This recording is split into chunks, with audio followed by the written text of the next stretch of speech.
Assalamualaikum warahmatullahi wabarakatuh.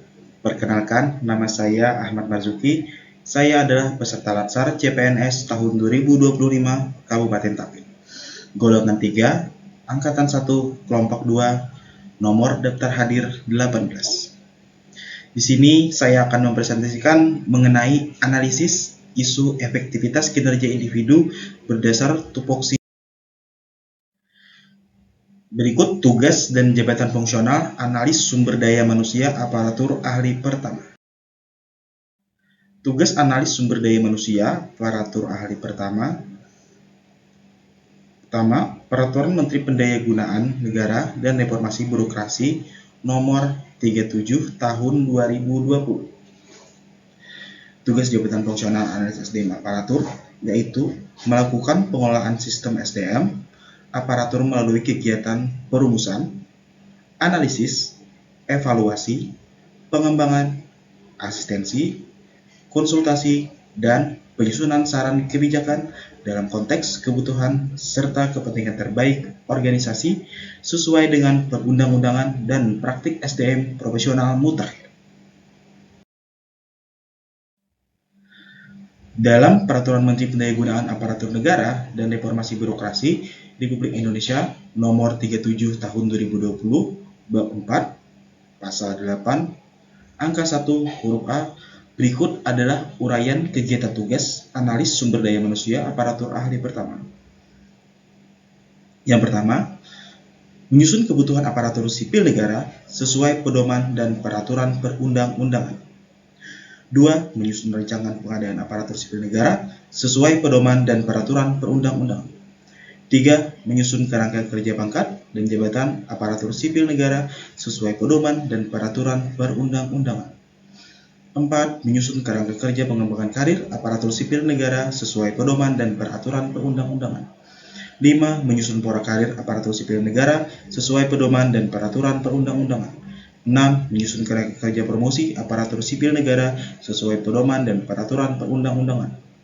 7. Menganalisis proses promosi aparatur sipil negara. 8. Menyusun kerangka kerja mutasi aparatur sipil negara sesuai pedoman dan peraturan perundang-undangan. 9. Menyusun kerangka kerja penugasan aparatur sipil negara sesuai pedoman dan peraturan perundang-undangan. 10. Merancang kebutuhan dan rencana pengembangan kompetensi aparatur sipil negara. 11. Menyusun kerangka kerja sistem manajemen kinerja aparatur sipil negara terintegritas sesuai pedoman dan peraturan perundang-undangan. 12. Menyusun rencana kinerja aparatur sipil negara. 13. Melakukan monitoring pemantauan kinerja aparatur sipil negara. 14. Melaksanakan layanan konseling kinerja pegawai.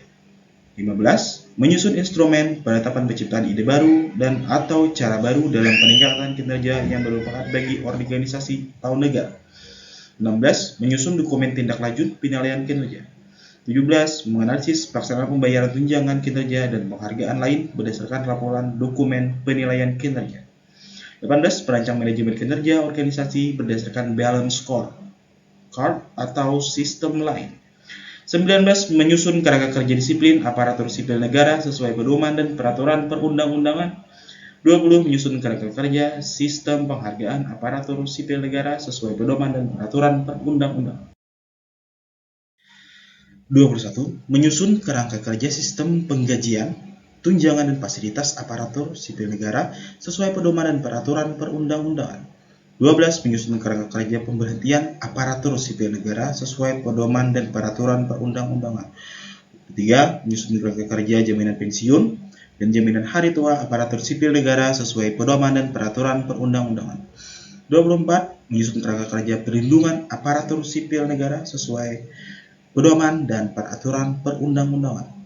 25. Menyusun kerangka kerja cuti aparatur sipil negara sesuai pedoman dan peraturan perundang-undangan.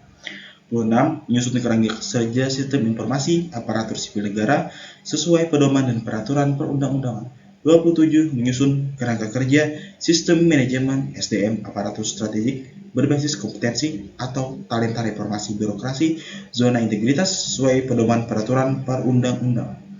28. Menyusun struktur kelembagaan tata laksana proses bisnis unit kerja instansi. 29. menyusun kerangka kerja proses penyusunan kebijakan, regulasi bidang sumber daya manusia aparatur, dan 30. Melaksanakan asistensi dan konsultasi pengelolaan sistem kepegawaian aparatur sipil negara sumber daya manusia aparatur. Berikut adalah 30 uraian tugas analis sumber daya manusia aparatur ahli pertama. 5 isu berdasarkan tupoksi yang saya undang. Yang pertama, 1. Tingkat kehadiran pegawai pada apel pagi dan sore belum optimal yang berdampak pada kedisiplinan dan potongan TPP oleh daerah. 2. Sebagai pegawai kurang aktif mengikuti program pelatihan atau peningkatan keterampilan sehingga pengembangan kompetensi belum merata. 3. Mekanisme penghargaan dan sanksi belum diterapkan secara konsisten, mengurangi motivasi kerja dan akuntabilitas pegawai. 4. Sebagian anggota belum sepenuhnya memahami tupoksi di tempat tugas sehingga pelaksanaan pekerjaan kurang efektif. 5. Belum tersedia standar operasional prosedur atau SOP yang terdokumentasi untuk pelaksanaan rotasi pegawai di unit operasional menyebabkan ketidakseimbangan penempatan SDM. Berikut tapisan isu dengan APKL. Nah, ini. Yang pertama, tingkat kehadiran pegawai pada apel pagi dan sore belum optimal yang berdampak pada kesempurnaan potongan TPP daerah. Itu untuk 12. Selanjutnya, untuk analisis isu dengan USG, yang sangat urgent adalah sebagian pegawai kurang aktif mengikuti program pelatihan atau peningkatan keterampilan sehingga pengembangan kompetensi belum merata. Analisis masalah dengan fishbone diagram. Berikut adalah analisis. Dari MEN. Pertama, kurangnya motivasi individu untuk mengikuti pelatihan.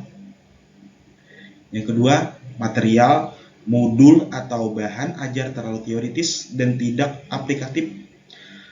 Metode pelatihan tidak interaktif atau membosankan. Dan machine, tidak ada platform e-learning yang mudah digunakan. Berikut adalah alternatif masalah utamanya, yang dimana pertama dari segi man atau orangnya. Dari orangnya tadi, kurangnya motivasi individu untuk mengikuti pelatihan. Alternatifnya memberikan sosialisasi manfaat pelatihan bagi pengembangan karir.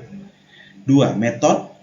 Metode pelatihan tidak interaktif atau membosankan. Nah, alternatifnya adalah menggunakan pembelajaran aktif seperti studi kasus dan simulasi.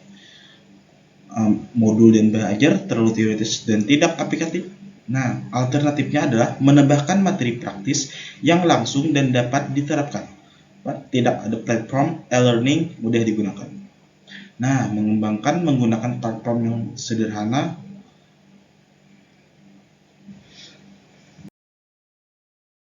Terima kasih.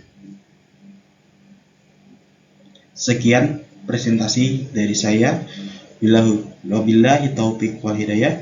Assalamualaikum warahmatullahi wabarakatuh.